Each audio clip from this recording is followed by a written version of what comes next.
n'aya makuru ni munyemerere tuyahere igoma mu burasirazuba bwa Repubulika Iharanira Demokarasi ya Kongo. Abantu bagera kuri babiri bagaragaye bapfuye, imirambo yabo ikaba yabonetse ku isoko rya Akituku.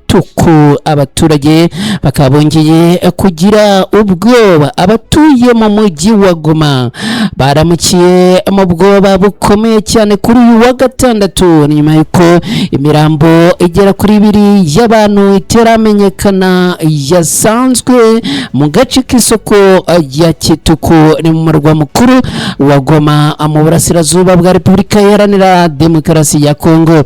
Amakuru yatangajwe aravuga ko umwe muri aba bantu yabonetse ku mazi y'ikiyaga cya Kivu, mu gihe undi wari hafi y'isoko rya Kituku wabonetse ku butaka. Kugeza ubu ntiharamenyekana amazina y'aba bantu ndetse n'impamvu nyayo yateye urupfu rwabo. Ibi byabaye mu gihe umutekano muri Goma ukomeje kugenda ukazwa, cyane cyane kubera ibikorwa by'ubugizi bwa nabi n'ubwicanyi bukomeje kuvugwa mu bice bitandukanye. Amakuru aravuga ko iyi mirambo yabonetse mu gitondo cyo kuri uyu munsi tariki 8 Kanama muri uyu mwaka w'2026.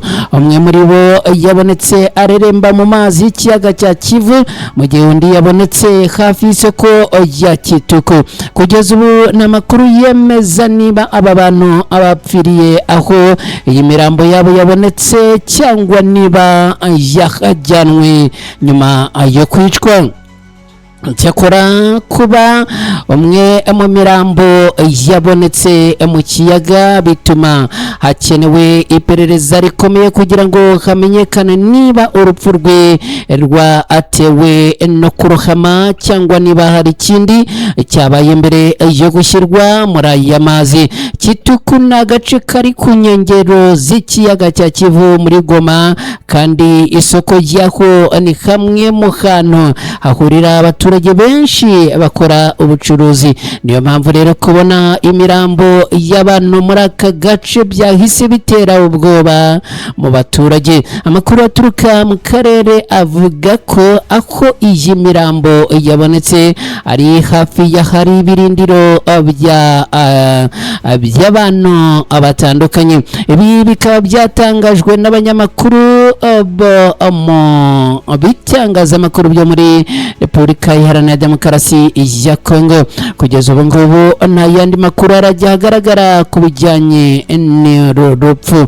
Witwa Jules Ngereza uyobora Conseil Communale de la Jeunesse de Goma yagaragaje impungenge zikomeye nyuma yo kubona iyi mirambo. Yavuze ko ibyabaye byerekana ko abaturage bakomeje kubaho mu mpungenge, ariko kandi kugeza ubu hakaba hibazwa ngo ninde uri inyuma y'izi mpfu z'aba bantu abagera kuri babiri. Amakuru akavuga ko bishoboka ko hari n'ababa baturutse ahandi, cyane cyane nk'uyu nguyu wasanzwe mu mazi. Gusa iperereza bikaba bivuga ko ngo ryatangiye. Ikibazo gikomeye kiri muri iyi nkuru nuko hibazwa ngo icyateye urupfu rw'abantu bombi ni ikihe. Nta rwego rw'umutekano cyangwa urw'ubutabera rwari rwatangaza ibijyanye n'ibi ngibi, ariko bikavuga ko ngo iperereza ryamaze gutangira. Reka rero nshuti bakunzi ba Ibendera TV dukomeze n'aya makuru. Munyemerere mbabwire ko kugeza ubu ngo hakiri ibibazo byinshi bitarasubizwa. Haribazwa ngo ese aba bantu ni bande, bapfiriye he, bapfuye ryari, niki cyateye uru rupfu rwabo. Ibi rero nibikomeje kwibazwaho n'abantu batari bakeya, ariko reka dutegereze igenda iperereza nirirangira nirangira tuzamenya neza ibijyanye n'izi mpfu z'aba bantu bagera kuri babiri. Reka dukubite tubangurana ayo makuru, ahubwo twerekeze Nyiragongo mbabwire yuko Nyiragongo nawe hamaze kumvikana inkuru y'inshamugongo y'urupfu rw'umuntu w'inzirakarengane. Ariko mbere gato yo kwerekeza Nyiragongo, nyemera nongere nkubwire ko turi makuru agezweho kuri aya masaha ku Ibendera TV. niyo wamaze kugera hano rero nyemerera unkorere like, kuraza kuba ugize neza cyane. Niba ari bwo bwa mbere ugeze hano, unkorere subscribe, uraza kuba ukoze cyane.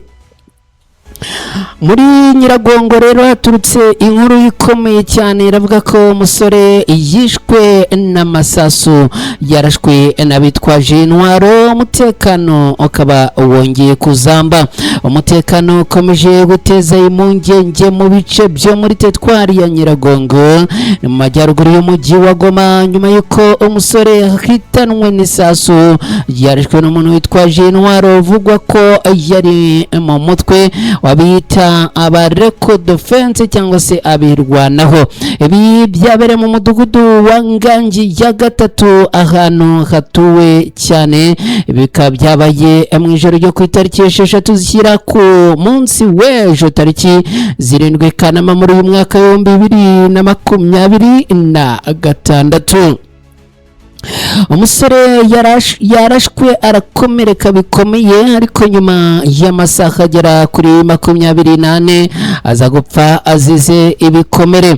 Nkuko amakuru yagiye ahagaragara turuka mu bitangazamakuru byo muri Repubulika Iharanira Demokarasi ya Kongo, bivuga ngo uwo musore yarashwe mu ijoro ryo kuwa 4 tariki 6 Kanama muri uyu mwaka, arasirwa mu gace ka Ngangi ya gatatu.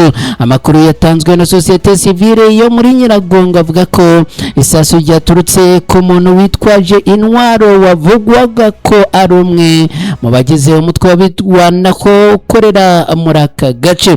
Uyu musore yahise ajyanwa gushakirwa ubufasha, ariko ibikomere yari yagize byaje kumuviramo urupfu, abirangira rero yitabye Imana. Amakuru akaba avuga ko yitabye Imana ku munsi w'ejo tariki 7 z'uku kwezi kwa 8 muri uyu mwaka wa 2026.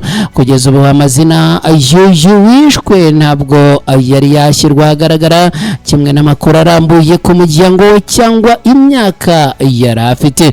Ngangi ya gatatu n'umwe mu midugudu yo muri teritwari ya Nyiragongo, iherereye mu majyaruguru y'umujyi wa Goma muri Kivu y'Amajyaruguru muri Repubulika Iharanira Demokarasi ya Kongo.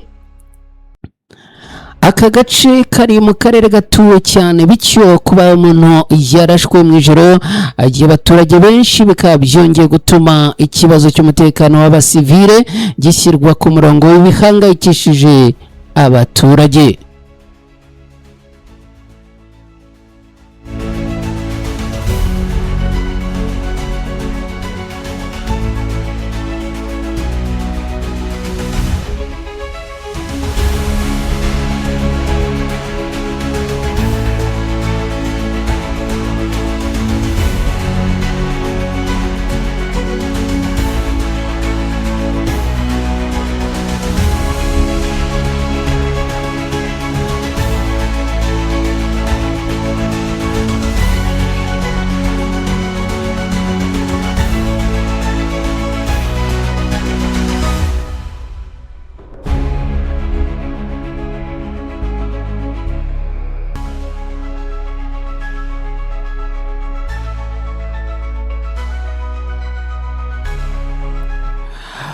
Alright, kugeza ubu rero ibi bikaba bikomeje gutera inkeke mu baturage. Societe civile yo muri Nyiragongo ikaba yasabye ko abaturage barushaho kurindwa ndetse n'abantu bitwaje intwaro bakubahiriza ubuzima bw'abaturage b'abasivile.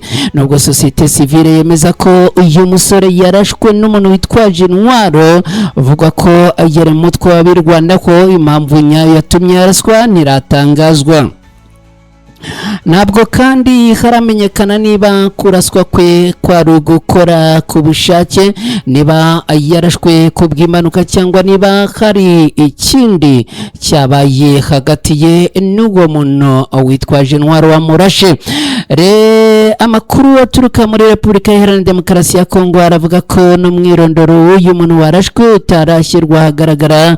Amakuru yatanzwe na sosiyete sivile, ibi bivuze ko bidakwiye guhita abivugwa ko hari umuntu runaka watanze amabwiriza yo kwica uyu umusore mu gihe nta perereza ryari ryarangira, dore ko bivuga ko iperereza ryamaze gutangira. Sosiyete sivile yo muri Nyiragongo ikaba yamaganye byabaye, ikavuga ko abaturage bakomeje kugirwaho ingaruka n'ibikorwa by'abantu bitwaje intwaro.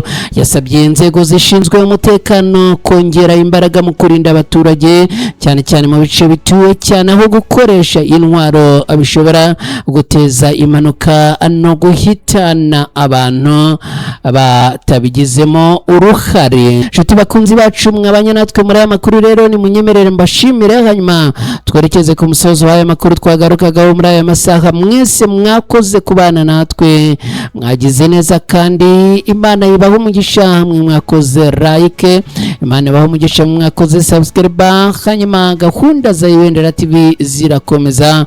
Mwese bye, ciao ciao.